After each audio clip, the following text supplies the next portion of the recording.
All right, welcome to The Explainer. Today, we are digging into the truly baffling case of Ruby Morris, a millionaire who, well, basically vanished into thin air. Her disappearance kicked off an investigation that had to rely on some pretty groundbreaking science to prove a murder without a body. So just think about that for a second. This was the huge challenge staring investigators right in the face. And as you're about to see, the answer was hidden in these tiny, almost invisible clues that would end up exposing not just a killer, but a whole web of shocking family secrets. So let's set the scene.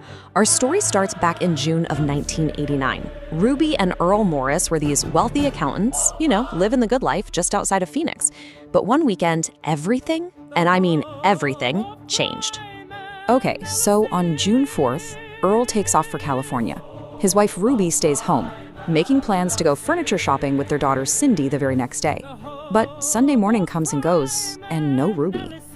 Cindy, knowing this was just completely out of character for her super meticulous mom, drives over to her parents' house to check on her, and what she finds is a very, very strange scene. Nothing felt right.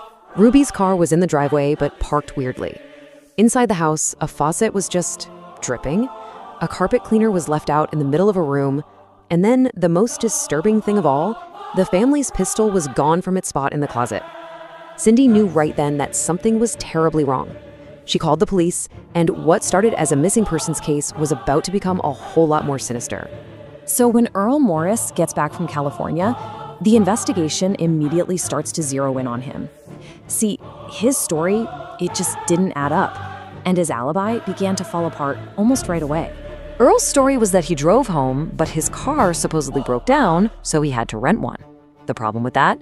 Detectives found an airline luggage tag on his suitcase for a flight from San Diego to Phoenix. When they asked around, a flight attendant clearly remembered him, not because of his name, but because of his, let's just say, very poor quality toupee. There was no breakdown. Earl was lying. Now that their suspicions were officially raised, investigators brought in a really powerful forensic tool, luminol. It's this chemical that reacts with the iron in blood, and it makes even microscopic traces that have been cleaned up glow this eerie blue color under a black light. They were about to find out if the Morris home was hiding a violent secret. And when they sprayed the master bedroom, the whole room just lit up. A fine mist pattern on the headboard instantly told forensic experts what they were looking at.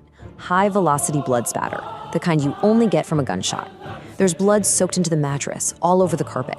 This wasn't a missing persons case anymore. This was a crime scene. So, okay, they've got blood, but do they have a victim?